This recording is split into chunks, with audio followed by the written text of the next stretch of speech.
Dr. Morse, what is the role of the thymus gland as regards the lymphatic system and all that acidosis? 3 years later, still can't get enough of your video. Gwen! Love you, honey. You know, it's a good question. We had to fish, and I mean fish, to find the growth hormone connection to the thymus.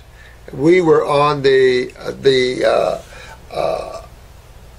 endocrinologist website, the site of endocrinology. It was tough, but we found it. And all I can say, there's definitely growth factors to the body with the thymus gland. How all that is, there's no information anywhere. Thymus gland is one of the least understood tissues in the body, in my opinion, as is the parathyroid gland. But the thymus gland, of course, is how you take your B cells from your bone marrow. And your B cells from your bone marrow, some go to the thymus gland and become the T cells.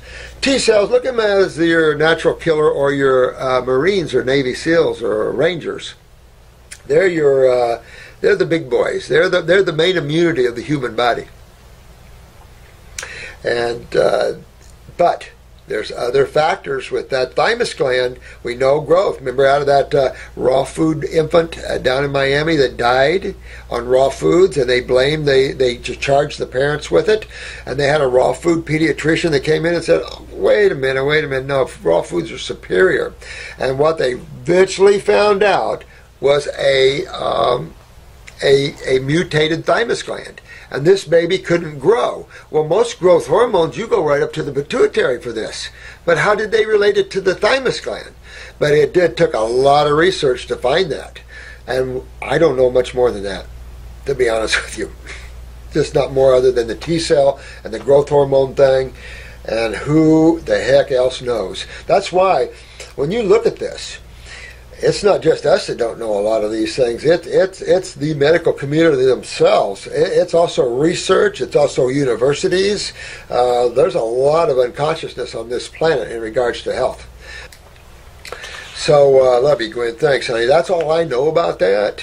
How it relates to acidosis in the lymphatic system, I don't know. I don't know. If it stunts your growth, I don't know. I know it deals in immunity, but it's an awful big gland just to deal with T cells. So I'm sure there's so much more to the thymus gland, we don't have a clue. We just don't have a clue. Kind of like the spleen. They don't understand that the spleen actually is a lymphatic organ. They call it a blood and lymphatic organ, but it's a main lymphatic organ. It cleans the blood. It refurbishes the red blood cells. It's how the blood cleans itself.